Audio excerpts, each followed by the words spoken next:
Meus queridos, Pai do Senhor para todos, amém? Todo mundo feliz? Todo mundo abençoado? Eu gostaria que você olhasse para alguém e fala: você precisa descobrir quem é você. Se você saber quem é você, você nunca passa as lutas que você passou no passado. Quem se conhece nunca mais é a mesma pessoa. E quem sabe quem é você, você sorri para os problemas da vida. Então, já começo a ministrar sobre você. Para ter uma vida diferenciada, descubra quem é você. Se você souber quem é você, você não se estressa na fila. Você não fica na fila da oração. Porque o seu potencial é para reconstruir. E esse mês de junho, eu tenho uma mensagem para o seu coração. Pastor, obrigado. Chegava todos os dias, mas esse não chegava, mas deu certo. Que bom estar do seu lado. Deus abençoe a pastora, que bom estar do lado da senhora. E toda a equipe de obreiros, do lado desses varões. Já disse, a Europa vai ficar pequeno para você. Vai ficar miúdo para ele. Tu tem coragem de fazer o que Deus quer? Está pronto para fazer, reviver os propósitos de Deus sem você saber? Prepare, meu filho, para Deus fazer isso, nada custa. Amém? Pega sua Bíblia comigo em nome de Cristo Jesus. Está ali o pastor Flávio, está o pastor... Tem dois ali que eu conheço. O primeiro eu conheço, que está aqui do meu lado. Está o Flávio. Aquele ali é o Biratã?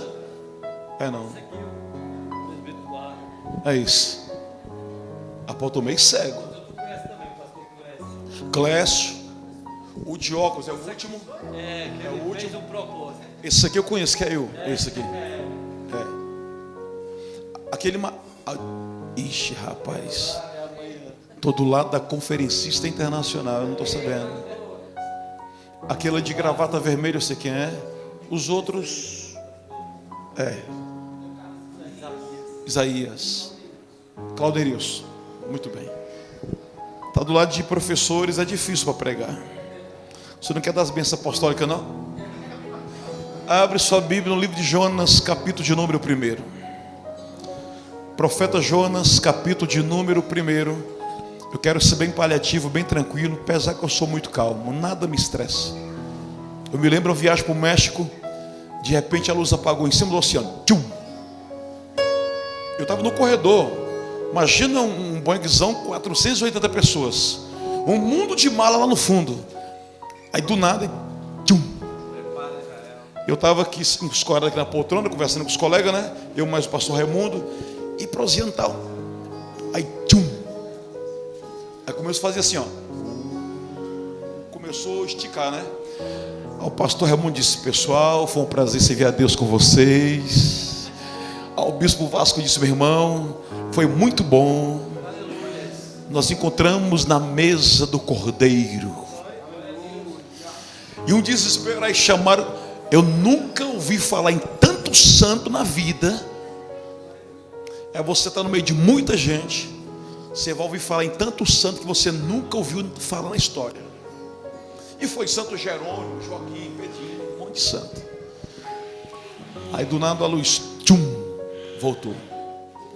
Aí o comandante disse que foi só um fusível que queimou. O pastor é uma misericórdia. Se um fuzil faz, imagina um motor inteiro. Tem coisa, meu irmão, que é pesado. Tem coisa que você não imagina. Um dos meus maiores testemunhos, eu tenho centenas de testemunhos para dar, mas o tempo nosso é muito pequeno. Mas um dos testemunhos que muito mexe com a minha alma foi quando eu estava no Brasil e Bolívia. Um desses testemunhos, isso mexe no meu coração e eu nunca vou me esquecer. Atravessamos a fronteira, tinha uma blitz na frente de exército boliviano, e quando ele mandou encostar a caminhonete, tinha 47 soldados bolivianos. Tinha uns com lança-mista aqui nas costas, um monte de armas, granada no peito. Eu disse: meu Deus do céu, esse povo é para guerra mesmo. Quando manda encostar a caminhonete, por eu ser muito lerdo, estava eu aqui atrás do motorista, o chefe da convenção e mais 2 colegas aqui, estando de La Paz, atravessando uma fronteira para ir para uma chácara, um sítio que transporta banana para o Brasil. Quando ele manda encostar, todo mundo desceu e eu fiquei atrás do banco. Nem esquentava o juízo. Aí chega um camarada, ele olhou de lá, ele com óculos de serralheiro, né? Marchou assim, com um fuzil aqui no peito, um lança-granada nas costas, foi caminhando e botou fuzil no vidro e disse: tu não vai descer? Eu disse: eu vou descer. Aí desci. Cheguei lá onde estava todo mundo e fiquei lá na minha, né? Aí o sargento, que é o comandante da Blitz, olhou para mim e disse: cadê seu documento? Está na caminhonete, busca lá. Estou voltando e o cara do lado. Quando ele abre a tampa da caminhonete, eu puxo a mochila, eu disse: tu não dispara isso não, eu sou muito lerdo, pensa no cabeção, sou eu. Abri a mochila, ele afastou. Puxei meu passaporte, entreguei para ele, ele foi e entregou para o comandante da Blitz. O comandante olhou e olhou para mim. Ele olhou de novo e me olhou. Quando ele olhou a terceira vez, ele: coronel, o senhor me perdoa? Aí o colega: coronel, cala a boca. Se eu tenho alguma missão, coronel, estou evangelizando com os meus colegas. Eu fiz de louco, igual o Paulo fez, para evangelizar alguns colegas aqui, alguns irmãos, família aqui na região. O senhor está liberado para pregar todo o estado da Bolívia, coronel. O senhor sabe que a nossa fronteira, quando o senhor, é muito pesada pela facção, tanto o PCC como também das FAC. Eu disse: eu entendo a situação. Aí o cabo que estava me escoltando, ele escoltou a gente até a caminhonete, abriu a porta, entramos na caminhonete, saímos todo mundo para sua continência.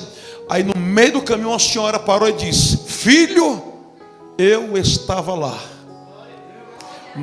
Naquele mesmo dia, eu sozinho eu ministrei 7 pregações, 6 pregações e 163 almas daquele dia para Jesus. Quando saímos dali para a Colômbia, um jipe das FAC parou no meio do caminho. Eu estava procurando um sinal para ligar para minha esposa.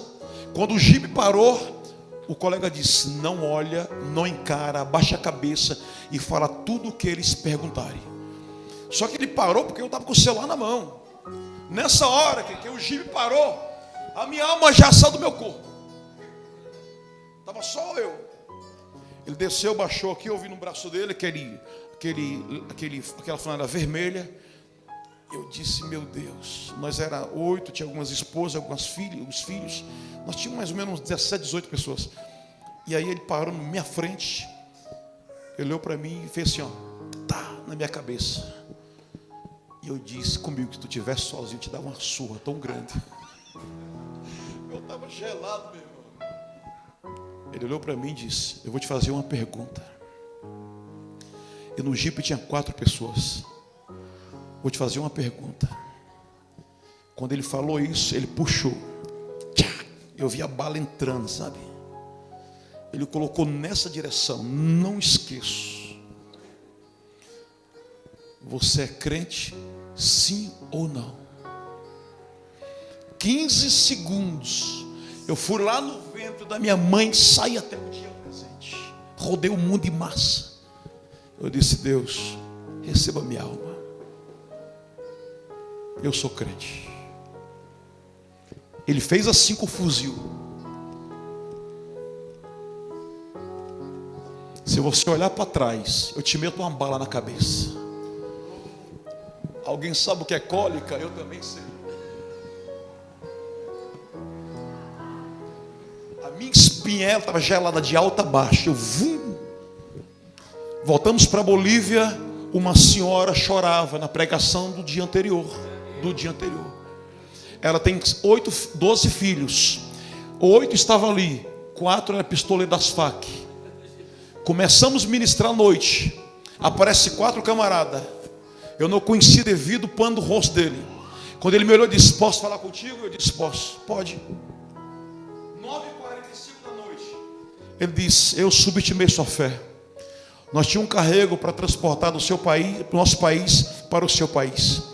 Mas o homem de branco apareceu na fronteira do Mato Grosso, em cima da água, e disse: por amor à minha serva e o meu servo, volta para o teu país, ou você será morto, você e os teus irmãos.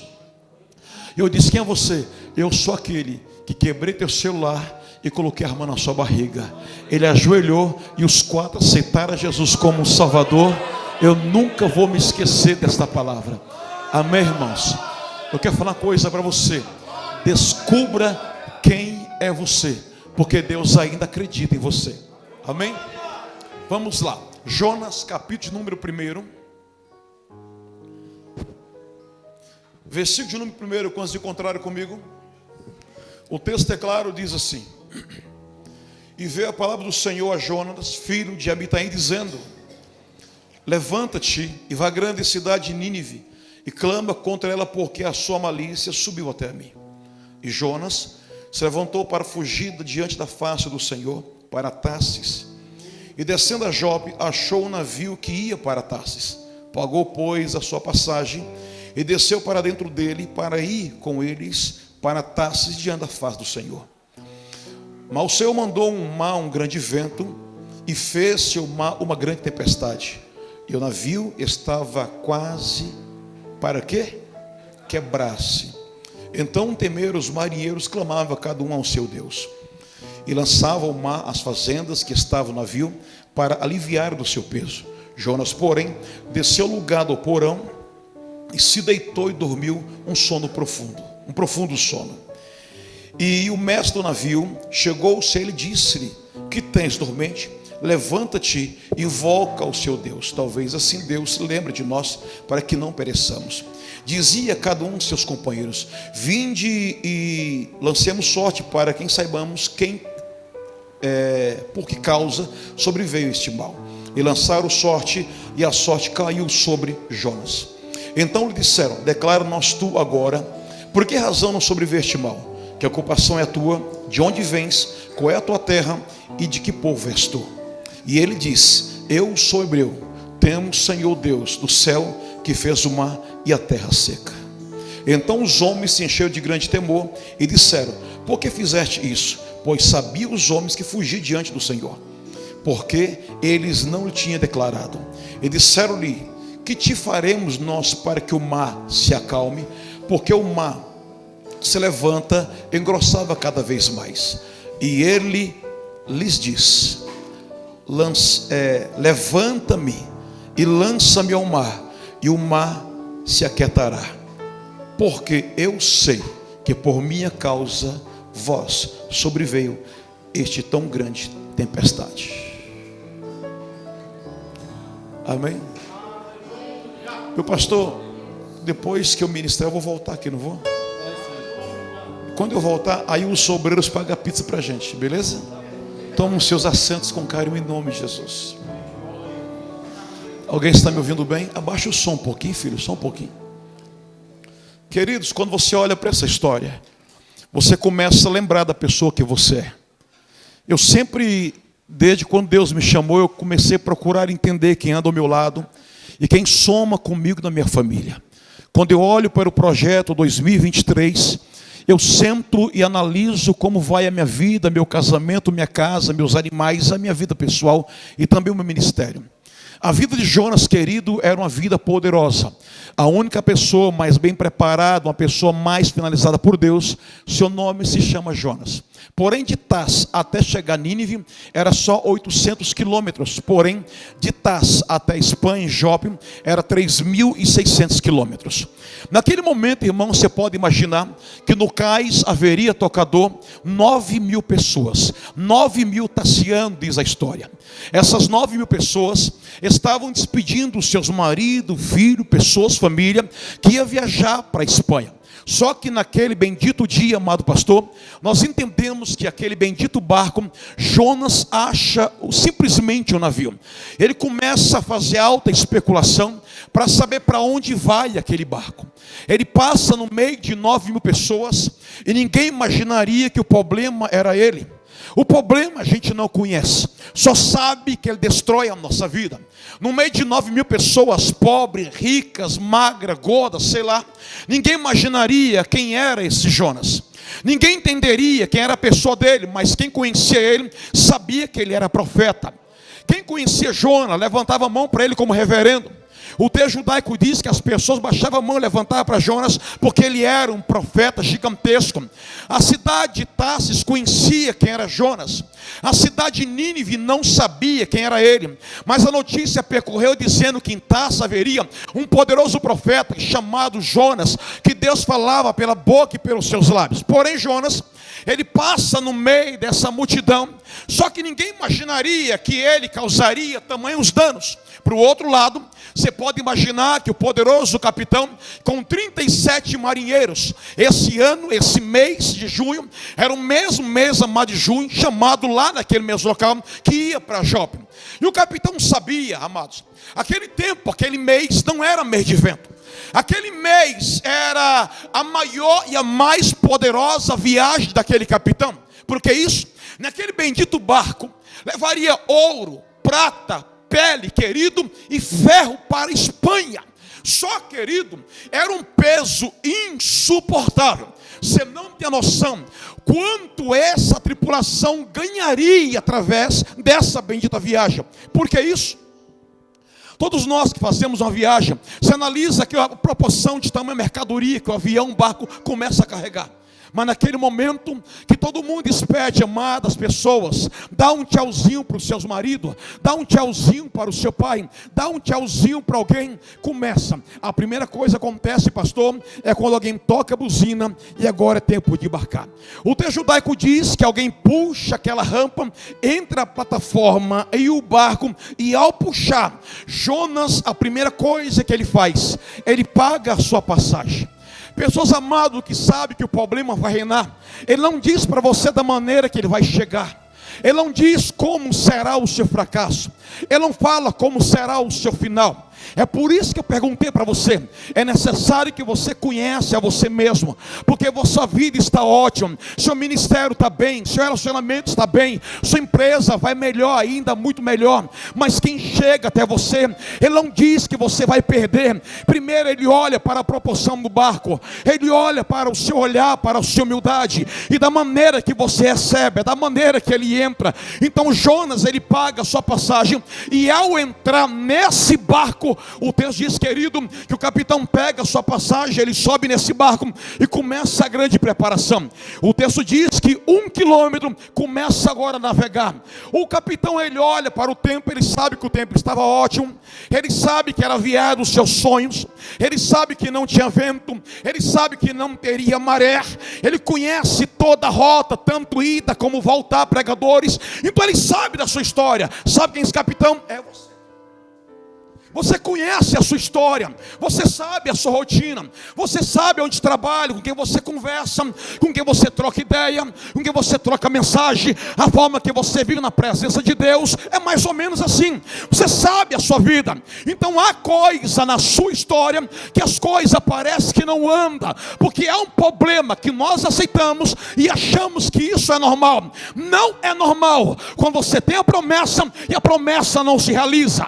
Você tem Deus, mas você não cresce, então nada é normal. Como você olha para isso, querido cantor?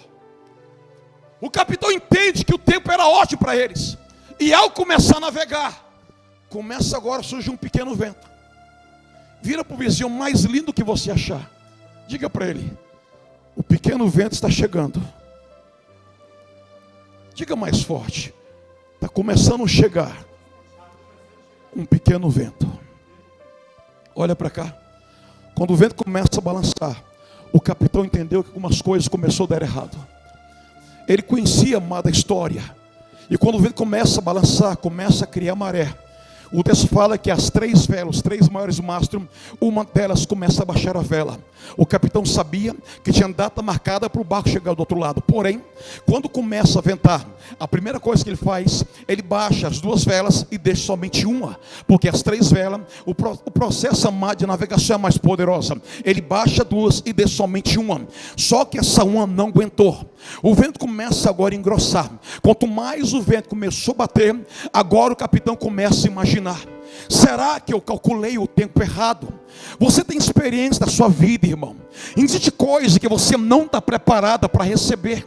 Existe coisa na sua vida que você não está pronta, mesmo servindo a Deus, mesmo adorando ao nome dEle, mesmo sendo dizimista, mesmo sendo ofertante, mesmo sendo pregador, adorador, seja lá a sua classe, mesmo a proporção que você tem sobre esse planeta. Tem coisa em sua vida que você não está preparada, pelo contrário, você calculou certinho, mas há uma coisa que você não pode mais aceitar na sua própria vida. É por isso que choramos perante a Deus, é por isso que clamamos perante a Deus. E o tempo de junho naquela época, quando começa a maior ventania, a primeira coisa que o capitão faz é o quê? Abaixa as velas. Quando baixa as velas, querido, ele entendeu. Aquele último elemento chamado vela era a única proporção para fazer o vento tocar o barco. Querido, quando você baixa as velas do seu ministério por causa de alguém, está na hora de você começar a projetar um novo 2023. Você baixou a vela por causa do problema, você baixou a vela por causa da mentira, você baixou, querido, a sua caminhada por causa de de A, de B. Isso não pode mais existir, porque você sabe o tamanho da sua vida, você sabe o tamanho dos seus sonhos, você sabe o tamanho da sua casa, do seu casamento, do seu neto. A glória que há de invadir a sua família é tão tremenda, querido, que 2023 será tão pequeno para tanto testemunho. Mas você precisa imaginar: há uma coisa dando errado em minha vida. E quando as coisas dão errado, não adianta pedir oração, não adianta receber uma profecia. O problema está na sua tripulação, o problema está dentro do seu barco. Se você não saber quem é você, você nunca sai desse zero. Quando o capitão começa a olhar para a tripulação dele, primeira coisa, tecladista, o capitão faz: joga todas as fazendas no mar, joga fora. Quanto mais jogava a herança que não era dele, quanto mais jogava os ferros que não era dele, jogava a prata que não era dele, jogava as lãs que não era dele. Primeiro passo, pregador, o capitão já entra numa alta dívida. Depois que joga as fazendas fora, o vento ainda engrossava. O vento quase quebra o barco. E nada aconteceu. A ponto, resumindo, para mim entrar onde eu quero, começa uma história. Vamos orar, né? E começaram a orar. O vento ainda era muito forte. Sabe o que é isso, querido? Nós estamos igualzinho a esses marinheiros. Você joga a sua fortuna fora, o vento não para.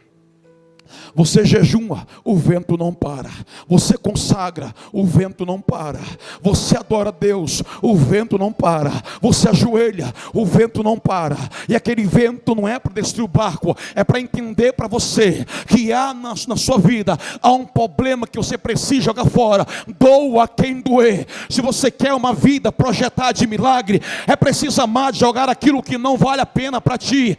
Aquilo que não vale a pena, não luta por isso. Aquilo que não te traz crescimento, não luta por isso. Aquilo não te traz, amado, consolo, não luta por isso. Aquilo não traz, amada, esperança, não luta por aquilo. Você precisa imaginar: a vida é sua e você não pode mais permitir que o embaraço atrapalhe o seu próprio crescimento eterno. Simplesmente os marinheiros falam: olha, vamos orar, talvez o vento acalma. Nada acalmou. Chegou um momento, pastor, que o capitão disse: eu preciso dar uma volta no meu barco, tem alguma coisa errada. Quando ele desce o porão que estava lá, Jonas. Alguém quer ouvir aí? Quer ouvir? O capitão chega e pergunta: o que você está fazendo aqui, rapaz? Você está com dó de alguém que entra na sua família? Não tenha mais pena. 2023 vai ser um anticonquista. Eu quero receber minhas conquistas. O que você faz aqui dormindo? Qual é o seu problema? Você é a única pessoa no barco que não ora a Deus. Chama pelo teu Deus, talvez, e lembra da gente. Vai lá, vamos orar. Jonas, calado e quieto, ele sobe à superfície e simplesmente olha para o capitão. O capitão não tem o poder para falar com ele. O marino fala: olha, lançamos sorte e vamos saber com quem cai. Quando a sorte gira, cai sobre Jonas, ele fala: agora fala quem é você. O vento vai nos destruir, talvez você ajuda a gente. Fala com o teu Deus aí. Fale com ele, talvez ele ajude a nossa pessoa. Tem pessoas que vêem o teu sofrimento, mas não revelam o problema. Está vendo a sua casa cair de água abaixo, mas ninguém revela o problema. Ela vê você chorando, vê você fazendo de tudo para ver melhoria, mas nada muda. E você nem acha que alguém que está do seu lado é inocente, mas não é. Porque você conhece a rotina de vida. Você conhece a história da sua casa. Porque nós queremos um culto avivado, mas Deus quer, querido, que você conheça quem é você. Porque o problema a gente conhece. Quem não te ama já te conhece. Quem não quer ver teu crescimento te conhece. Quem não quer ver teu sucesso te conhece. Quem quer fechar a igreja também já te conhece. A única pessoa que não conhece você é você mesma. Porque tudo para você é normal. Não é, querido. Normal é ter a mesa farta. Isso é normal. Isso é promessa dada a Abraão. Aleluia. Jonas fala, sabe o que? Eu sou hebreu. Eu sou hebreu. Descendência de Abraão? Sim, senhor. Eu sirvo o Deus que fez o céu, o mar e a terra seca. E por minha causa veio esse problema. Quando ele fala isso, o temor cai sobre eles. E o capitão fala assim para ele: o que devemos fazer para que esse vento acalma? O que ele disse aí? Me lança no mar e o vento acalma.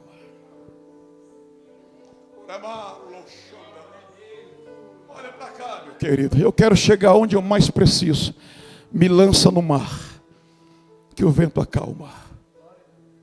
O capitão pensa 3 coisas, pastor. Não tem barco para socorrer. A costa está longe e a água fria. Ele vai morrer de hipotermia. Mas se ele é ocupado, pouco me importa. Eu vou tirar ele da minha família. Quando lança na água, o vento acalma. Eu não quero falar sobre Jonas. Acabei de terminar ele. Quando você olha para o seu barco, irmãos, 2023 para trás, quantas riquezas você perdeu? A saúde balançou no seu corpo. A doença chegou para ficar. A pobreza, amado, bateu para entrar em sua casa. A tristeza, o desemprego cada vez crescendo. A angústia, nós oramos e as coisas não mudam. Você começa a calcular tudo isso. Você fala: Deus é o meu Senhor, mas você não sabe quem é Deus. Eu conheço um Deus amado a Bíblia, mas não sei o que Ele é capaz. É muito simples pegar Jonas, jogar fora e chegar na costa simplesmente com o barco quebrado. É fácil, né, pastor? É simples. Mas não é, querido. Eu vejo o capitão sentando na proa do barco e olhando para os 37 marinheiros. E um deles, o mais próximo, termo judaico, declara: e aí, capitão, o que vamos fazer? Claro, nós vamos reconstruir. Sabe o que é isso? Está na hora de você começar a reconstruir seu casamento, reconstruir sua casa, reconstruir sua vida sentimental, reconstruir seu patrimônio, reconstruir sua vida presente de Deus, reconstruir o seu altar, reconstruir sua vida pessoal. Você precisa saber que seu potencial é maior do que o seu problema. O teu chamado é maior do que o teu problema. O teu Deus é maior do que o problema. Aleluia. O que fez o capitão reconstruir o barco?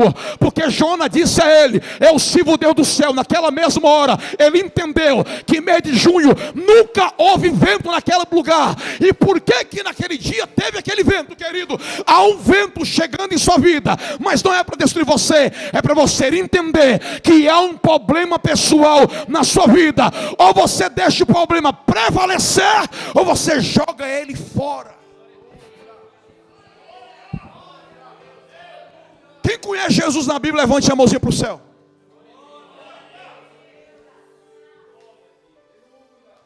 Quando você olha para Jesus, querido, olha para cá. Eu tenho um tempinho ainda. Quando você começa a pensar sobre barco. Eu preguei essa mensagem em Portugal. Aí um colega disse, cara, tu é doido. Eu disse, não, doido não. É só quem ouve. Quando você olha para Jesus, como é o seu nome? Vitória. Quando você olha para Jesus, você pensa que ele é um camaradinha de 1,78 m de altura? Negativo. Se você quer falar alguém de poder, é só falar Jesus. Alta patente, Jesus. Quer falar alguém de autoridade, é só citar esse nome. Quando Cristo, amado, você olha para a pessoa dele, você imagina que ele é. Quando Deus, ele promove a glória para ele e mostrar para todo mundo que Jesus é a única pessoa na terra que muda o quadro e o ambiente. Caná da Galileia, que tinha lá um casamento, beleza? Quantas talhas? 6 talhas de água, de vinho. Quando Cristo chega, pastor, o texto diz que haveria 3 químicos de Roma, 3 químicos do Egito, 2 químicos da Síria e 4 de Jerusalém. Alguém já pegou a mensagem? Jesus é convidado por Maria. Quando o Messias chega no recinto, ele percebe que haveria todo mundo dançando, porque lá em cima o convidado de honra estava lá. Simplesmente o vinho vai acabando. Quando o vinho termina, Maria chega até ele e fala assim, Yeshua, o vinho acabou. Por que ela foi até ele? Por que ela não vai a outras pessoas de patente maior lá em cima? Por que Maria, por ser administradora da festa, não ia até as outras pessoas? Então ela vai aonde o poder está exercendo ali. E ao chegar, ele simplesmente na educação, mulher, o que eu tenho contigo? Ela chama os empregados e fala para eles, faça tudo o que ele mandar. Olha para cá. Quando ele fica de pé, ele fala, enche as talhas até a boca. Começa a preparação e ao terminar, se aqueles químicos vier de lá para cá, para transformar uma água em vinho, levaria dias. Cristo, quando vê as talhas cheias, meu querido, ele simplesmente pega uma caneca, e ao pegar a caneca, ao toque do seu dedo na água, ele mete a mão, segundo o judaísmo, ele mete a mão em um tambor, e ao tirar, as outras são transformadas em vinho. Sabe o que é isso? É química, meu querido. O dono da química estava lá e transforma a água em vinho. Mas a pergunta é essa: por que ele transforma a água em vinho? Para mostrar que todos os químicos não podem igualar com a glória de um Senhor que vai fazer da sua água em vinho na festa de 2023. Como você descobre o potencial da pessoa de Cristo? Que você analisa quem ele é, pastor. Você nunca mais se torna a mesma pessoa. Imagina a Vitória. Jesus, ele chega na multidão, 15 mil pessoas. Pedro simplesmente fala, Senhor, olha para cá. O tempo é tarde, o ambiente é ruim, e não tem comida para as pessoas. Pedro analisa 3 elementos: tempo, horário e o ambiente. Manda o povo voltar, Senhor. Por que isso? Se voltar, perece, Pedro. É o seguinte: 200 dinheiro não dá para alimentar as pessoas. E o que tem? Achamos 5 pães e 2 peixes. Me dê aqui, olha para cá. Quando ele pega os pães aqui, ele fala, Pedro, vem cá. Manda sentar 50 as crianças e mulheres e os homens de 100. E faz fileira de 7. Deixa um corredor de 3 metros entre uma fileira e outra. Faz as fileiras. Quando ele pega os pães aqui, ele faz a matemática em questão de milésimo. Esse Jesus é muito chique, meu irmão. Aí você prega. Isso não muda a vida. Jesus disse que ele que me vê, meu Pai. Eu estou vendo ele, querido. Quando ele manda pegar 50 mulheres e crianças, fileira de 7. Quando ele pega os pães, sabe o que ele faz? Ele quebra a lei da matemática. Cada pessoa, segundo o judaísmo, comeria 3 pedaços de pão desse tamanho. Então quando ele faz a conta, ele calcula 15.000 pessoas. Então cada pessoa 3 pedaços de pães. Ele levanta para o céu, ele não consagra. A oração dele, ele está dizendo: Pai, eu quero essa quantidade. Colocar nos corredores, começa a comer. Quando comer tudo, ele fala: Pedro, diga às pessoas o restante, junta. E ao juntar 12 cestos, 130 quilos. A quantidade de 130 quilos, 12 cestos, era a mesma quantidade de 3 pães para toda aquela multidão. Sabe o que eu entendo? O que Jesus tem é para sobrar e não é para faltar. Vai sobrar saúde, vai sobrar alegria, vai sobrar vida financeira, vai sobrar paz. Levante a mão, querido. Jesus não é um qualquer, Ele é muito mais daquilo que nós pregamos. Aplaude, exalte.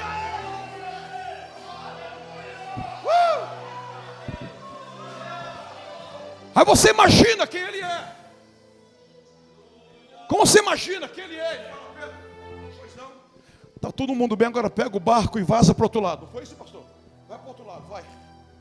Eles começam a atravessar e vem a tempestade, aquela coisa, todo mundo sabe disso. Mas Jesus, ele dá a volta e anda por cima das águas, não é isso? O que é isso, meu irmão? Por que ele anda em cima das águas, pastor? Não é para mostrar que ele tem poder não, meu filho. É para mostrar que ele está acima de tudo. Ele quebra a lei da física. Aleluia. Ele anda por cima da água. Ele faz a faculdade, ele faz a matemática quebrar. Ele faz a química se curvar. E ele anda, ele quebra a lei da física. Sabe o que eu entendo essa noite? Aleluia. Quem foi a segunda pessoa tocador que quebrou a lei da física? Quando Pedro olhou para ele dizendo: não, aleluia, se eu sirvo a Ele, eu preciso ser igual a Ele. Se eu adoro a Ele, eu serei igual a Ele. Eu também vou quebrar a lei da física. Abaixa a mãozinha, por favor. Segura.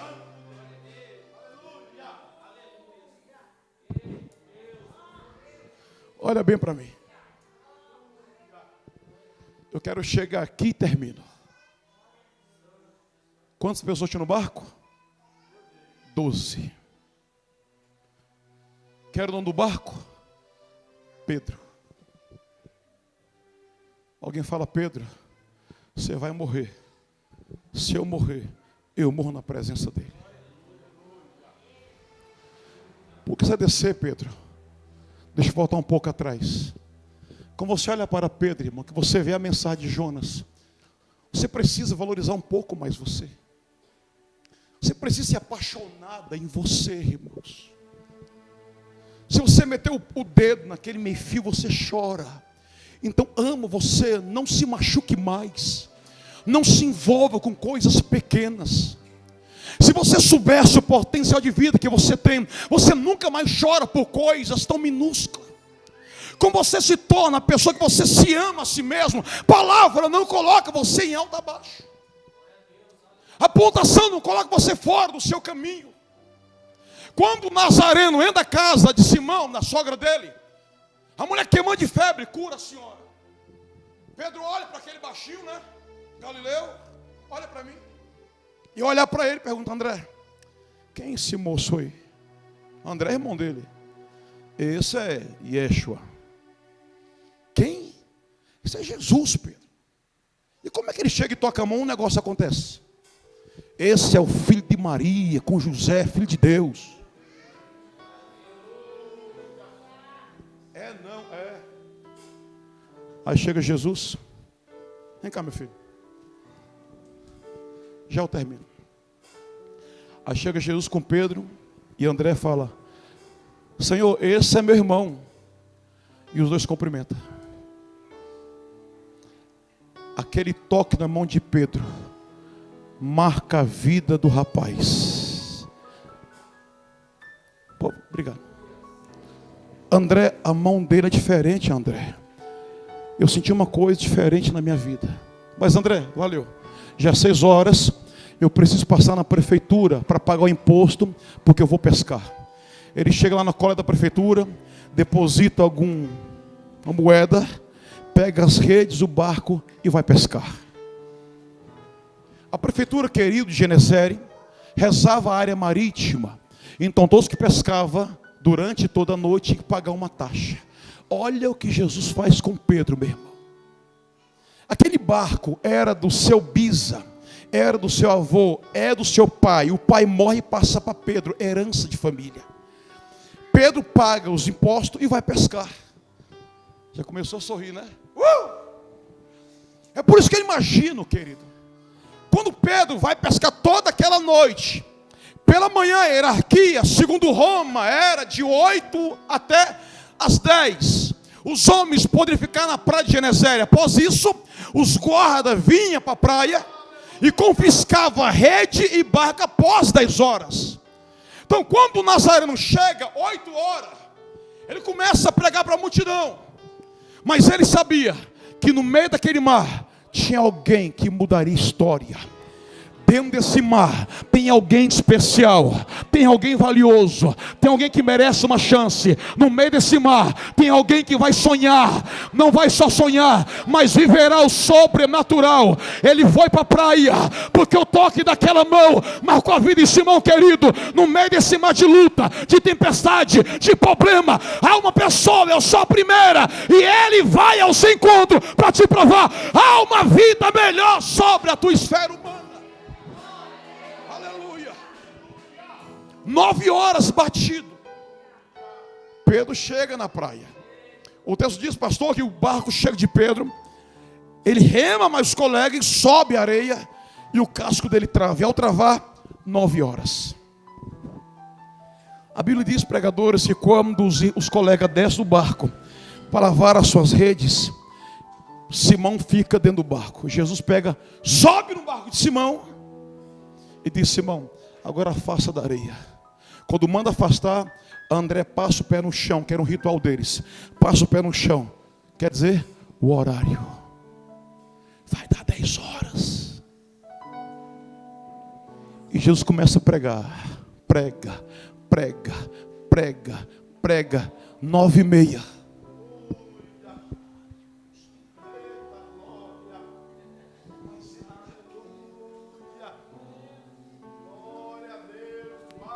Pedro, os guardas estão vindo, vai dar 10 horas. Quem está no bar com você vai mudar a tua vida. Mas quem não conhece a tua dor, está mandando você descer do barco, querido. Eu te dou um conselho: não muda as suas expectativas. Não esquenta com o tempo, com o horário que você está passando por luta. Alguém está com medo de prender o seu barco, mas ele está fazendo isso proposital. Por que ele faz isso? Quem tem valor nunca mais volta para casa de mão vazia.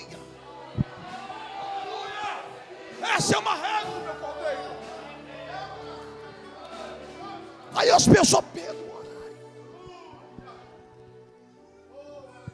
9h15, meu filho, 9h45, quando termina o horário, Simão, pois não? Bora voltar para o alto mar. Agora, fazer o quê? Bora voltar para o alto mar. Senhor, deixa eu falar uma coisa para ti. Eu trabalhei, eu vivo das águas. E eu trabalho a noite toda e nada apanhamos. Hoje estou devendo à prefeitura. Mas sobre a tua palavra, sobre a tua responsabilidade, eu vou lançar minhas redes. Os dois vai daqui para lá. Quando chega lá, meu filho, quando lança a rede, foi tão proposital que a quantidade foi sobrenatural. Ele não consegue. Por que ele não conseguiu? Jesus está fazendo Pedro perder o tempo os homens e ganhando tempo para uma nova etapa de vida. Meu querido, Ele acena com a mão, os barcos vão para lá, puxa os peixes. Quando chega na praia, 10 horas e 15 minutos. Quando chega lá, estavam os guardas pretorianos de Roma. E o papelzinho na mão: Pedro, o seu barco e as suas redes estão confiscadas pelas leis de Roma. Quando Jesus escuta isso, ele fala: Pedro, agora me segue.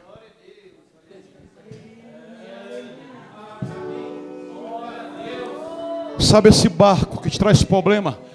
Hoje fica para trás. Sabe o barco da cocaína no meio da sua família? Vai ficar para trás. Sabe o barco do câncer, da doença, do fracasso, da vida financeira? Vai ficar para trás. Sabe esse barco que você passa na entrevista, mas não é convocado? Vai ficar para trás. Sabe esse barco da Covid-19? Vai ficar para trás. Sabe esse barco da miséria? Vai ficar para trás. Sabe esse barco de contendo, de mentira? Vai ficar para trás. Porque aquele que te chama, está te chamando para sorrir, para viver uma nova etapa em 2023. Querido, levante a mãozinha para cima. Eu profetizo sobre a tua vida esse barco que não te traz paz, não te traz equilíbrio, não te traz vida, não te traz motivação, não te traz nada. Vai ficar confiscado para a honra e para a glória de Jesus.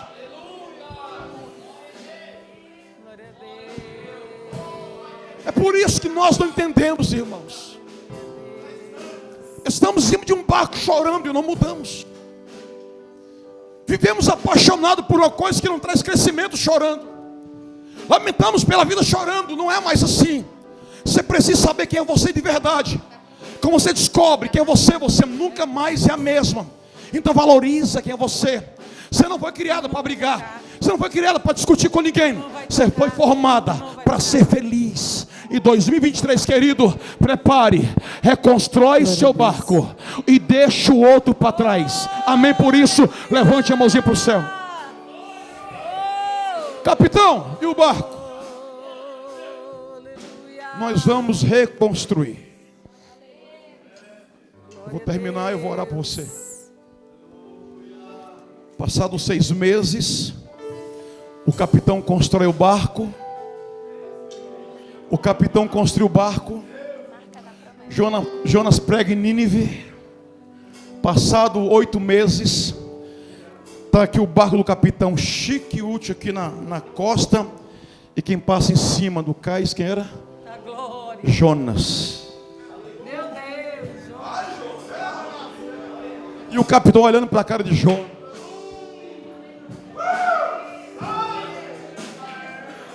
Me dá carona, capitão. Nunca mais. Vai lá de novo, Jonas. Vai lá. Vai lá. Aleluia. Passa na frente do meu barco. Passa na frente do meu casamento. Passa na frente da minha igreja. Passa na frente do meu namoro. Hoje acabou. O vento vai acalmar. E vou reconstruir a minha nova etapa de vida. Fica de pé e dá glória para agitar o céu.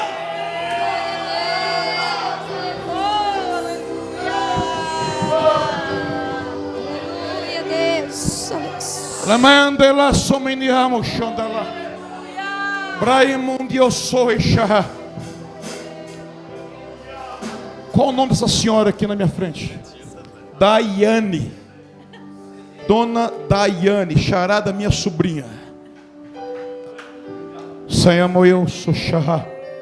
Braimundo stuki bundese fechise. Sayando charra. Braimustuha. A caneta já chegou na terra. E ela é acompanhada com a mão. E uma voz me diz: fala para minha filha que o problema é meu.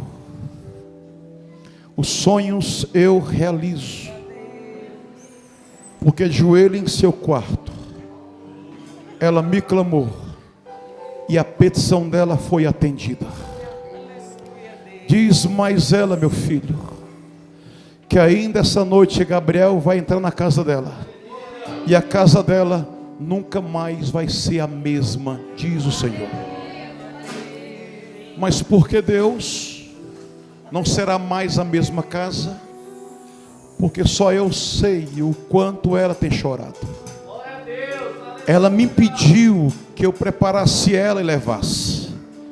Ela disse que não aguentaria mais algumas coisas na sua vida, mas eu chamei ela para receber da minha parte os meus presentes, porque a casa dela vai ficar pequeno para ter um grande culto de ação de graça, e haverá salvação para a honra do meu nome, diz o Senhor.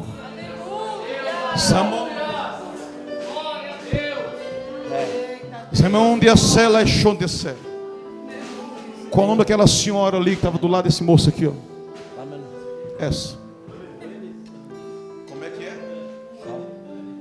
O meu nome é Zenaildo, a minha esposa é Vanderli, minha mãe é Fernandina, minha sogra é Bercholina, e ela é o quê? Quase entrei em mistério. Você aceita o Elitânia como a sua legítima esposa? Ele leu umas 4 vezes, não leu não? Aceita, irmã, aceita logo. Filha, os teus olhos conseguem imaginar o tamanho da porta que te espera. Sentará sobre aquela cadeira. Vai começar a roer a unha ou talvez a caneta. Quando não sabe da resposta, a primeira coisa que pensa é fazer isso, né? Dá uma olhadinha para disfarçar. Ver se cola alguma coisa. Assim me fala o Senhor. O diploma já está assinado pela mão de meu filho. A porta de ouro e a fachada será tão tremenda que muitos vão duvidar como essa mulher chegou até aqui. Além disso, filha, uma viagem chamada Viagem dos Sonhos já está sendo promovida por Deus. Porque isso, irmão, assim Deus me fala: eu mudarei a tua história por completo. Satanás até tentou te envergonhar, entristecer, para que tu falasse: Deus me abandonou. Ele manda te dizer: eu não te deixei na pequena febre. Imagina numa febre mais grave. Mas a partir de hoje há uma porta de ouro abrindo ao teu favor. E assim me diz mais o Senhor. Olha para mim. Esqueci o nome, é tua mulher, a irmã. O que está chegando aí vai trazer muita alegria para vocês. Deus está realizando um sonho do casal. Pensa na alegria, a vizinhança vão aplaudir de pé quando Deus dá a última palavra ao seu favor. Se prepare, filha, para sorrir mais o maridão 3 vezes mais. Aplauda o Senhor. Meu tempo acabou? Meu pastor, pega a mão daquela senhora ali, ó. Tem algum marido oprimido aqui? Tem algum marido oprimido? Tem? Algum marido que é mandado pelas esposas? Tem? Te manda muito? Manda muito? Toda mulher manda demais. Por quê, meu? Meu pastor, amém, glória a Jesus. Bora lá. Sei amor é suchante selene. O amor é suchante semangula. Brelas tuchante selene. Sabe o que eu acho lindo, varões? Depois eu choro. Eu juro que depois eu choro. Moisés tinha 12 anos de idade quando a sua mãe não biológica bateu na cabeça dele entre Baal-Zephon e Pi-Hairote, os últimos estados do Egito para o Mar Vermelho. Com 12 anos ela bateu a mão na cabeça dele e disse: filho, aqui é a passagem. Depois de 80 anos ele estava lá. Deus manda falar para o senhor e para a senhora: uma nova etapa ministerial começa hoje. Criador me dá uma palavra. 3 pessoas ajoelharam e disse: se eu sou homem de Deus, que aquele homem desapareça da terra, e que aquela mulher nunca mais viva com saúde. Satanás ouviu essa palavra e começou a atacar. Quando eles perceberam um balanço ministerial, eles falaram: Deus está agindo. Não foi Deus. Deus não quer vingança de servo para com o irmão. Satã que te atacou, você, o senhor e a sua senhora. Deitado naquela cama, filha, sentindo algumas dores, eu, Jesus, sentei do seu lado e peguei em tuas mãos e declarei: é tempo de viver e viver o melhor que meu Pai tem para ti. Enquanto tu, homem, eu coloco na palma das tuas mãos 7 estacas de puro ouro. Serão 6 congregações fora a sede. Eu juro pela minha palavra, diz o Senhor, que a partir de hoje estou visitando 5 homens, procurando um ministério para congregar. E ao entrar nesse ambiente, recebe porque é da minha parte. E a vida ministerial nunca mais vai ser a mesma. De Brasília vai para outros estados, dos estados para outros estados. Assim minha palavra se cumprirá, e tu verás o meu nome ser exaltado, e esse lugar ficará tão pequeno, porque é o Senhor. Vi você deitado sobre esse carpete vermelho, pedindo vidas para a minha igreja, e eu aceitei a teu desafio. Assim diz o Senhor dos Exércitos. Quantos pode exaltar e bendizer o nome do Messias?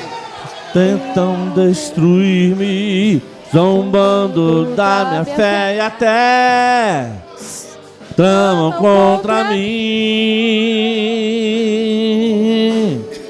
Querem entulhar meus postos, querem frustrar meus sonhos e me fazer desistir. Mas quem vai apagar o selo que há em mim, a marca da promessa que Ele me fez? E quem vai impedir?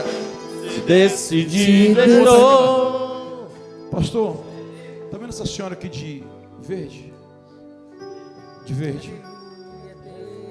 De verde.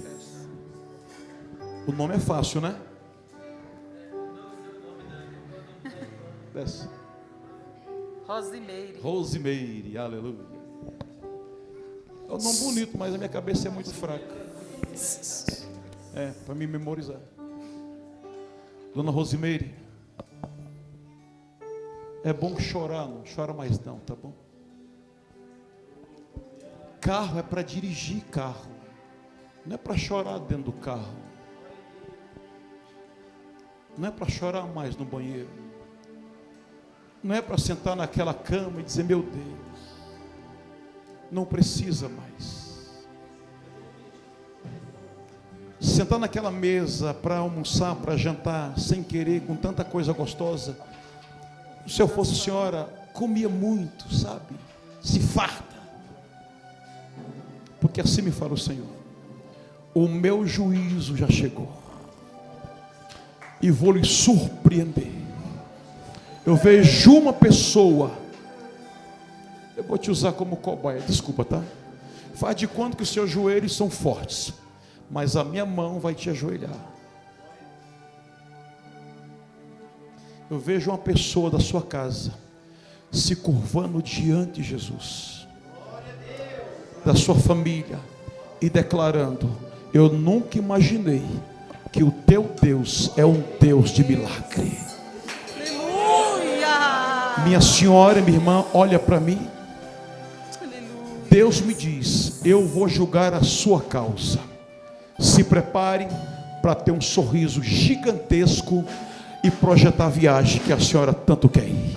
O tempo da glória está chegando. Aplauda Jesus.